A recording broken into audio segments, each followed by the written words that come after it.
আগামী ঈদুল আজহায় টানা 10 দিন ছুটি কাটাতে পারবেন সরকারি কর্মকর্তা কর্মচারীরা, এমন তথ্য জানিয়েছেন প্রধান উপদেষ্টার প্রেস সচিব শফিকুল আলম।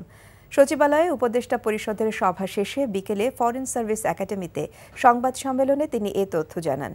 প্রেস সচিব বলেন, টানা ছুটি কাটাতে সরকারি চাকরিজীবীদের আগামী 17 ও 24 মে অতিরিক্ত অফিস করতে হবে।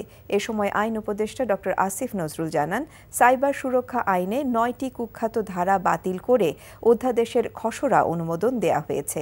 ফলে ইতোপূর্বে এ আইন করা 95% মামলা স্বয়ংক্রিয়ভাবে বাতিল হয়ে যাবে।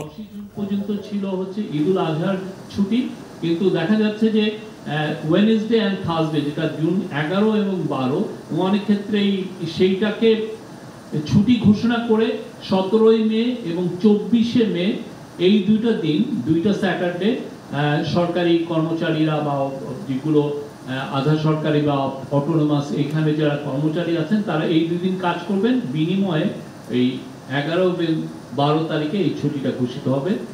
মোট 10 দিন ছুটি, যার ফলে যেটা 11-12 হওয়াতে আপনার 13-14 তারিখ উইকেন্ড, তাহলে মোট ঈদুল আজহার ছুটি হবে 10 দিন। বান্ডেল থাকলে প্রতি সেনমানিতে টাকা বাঁচবে। বিকাশ সেনমানি বান্ডেল কিনে জিতুন প্রতি লেনদেনে।